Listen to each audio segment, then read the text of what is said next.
আসসালামু আলাইকুম, সবাই কেমন আছেন? আশা করি অনেক ভালো আছেন। আমার আজকের রেসিপি হলো খুবই বেসিক একটা রেসিপি, চিকেন স্টক, যেটা স্যুপ বানানোর অন্যতম প্রধান একটি উপকরণ। আর এটা দিয়ে বিভিন্ন ধরনের কন্টিনেন্টাল রেসিপিও বানানো যায়।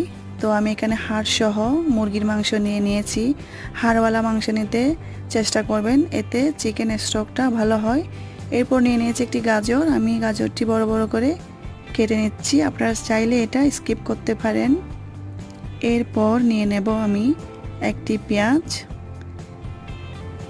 এটিও আমি বড় বড় করে কেটে নেব।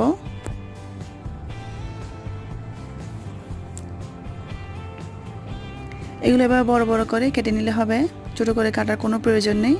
এখন নিয়ে নিচ্ছি একটি পাত্র, এর মধ্যে প্রথমে দিয়ে দিচ্ছি মুরগির মাংসগুলি। এরপর এর মধ্যে দেব কেটে রাখা গাজর এবং পেঁয়াজ।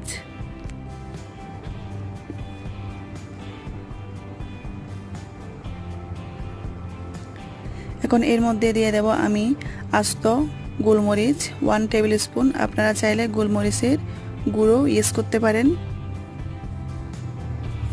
এখন এর মধ্যে দিয়ে দিচ্ছি 1 tablespoon ginger garlic paste. আপনারা চাইলে জিঞ্জার আর গার্লিক কেটেও দিতে পারেন। এরপর দিয়ে দেব এর মধ্যে লবণ। এখন দিয়ে দিচ্ছি এর মধ্যে 2 লিটার মতো পানি। পানিটা দিয়ে আমি যাব রান্নায়।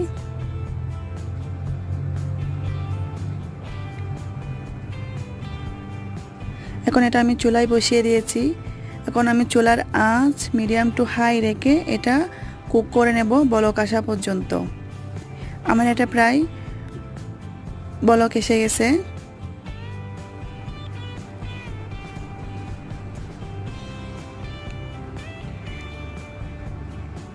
এখন এটা আমি ঢাকনা দিয়ে রান্না করে নেব প্রায় 1 ঘন্টা মতো লো হিটে।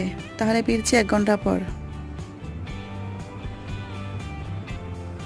আমার 1 ঘন্টা হয়ে গেছে। এখন ঢাকনা খুলে দেখব আমাদের চিকেনের স্টক একদম হয়ে গেছে। দেখুন পানিটাও শুকিয়ে গেছে।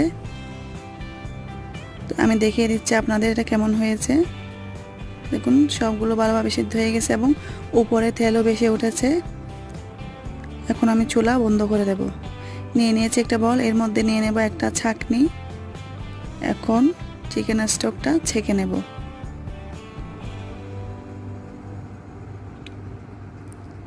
দেখলেন তো, এটা বানানো খুবই সহজ। এখন এটা আমার ছাঁকা হয়ে গেছে। এখন কি ভাবছেন চিকেনগুলো ফেলে দেব? প্রশ্নই ওঠে না। এগুলো দিয়েও কিন্তু আবার অনেক ধরনের রেসিপিতে ইউজ করা যাবে, যেমন নুডলস বানা যাবে। এরপর এগুলো সালাতেও ইউজ করা যাবে। দেখলেন তো আমার চিকেন স্টক খুব সহজে তৈরি হয়ে গেল। এটা এভাবে নর্মাল ফ্রিজে রেখে 5-6 দিন ইউজ করা যাবে। আর বেশি দিন যদি সংরক্ষণ করতে চান তাহলে অবশ্যই ডিপ ফ্রিজে রেখে দিলে হবে। তাহলে আজ আর বাড়াচ্ছি না, এখানেই বিদায় নিচ্ছি। সবাই ভালো থাকবেন, সুস্থ থাকবেন। আল্লাহ হাফেজ।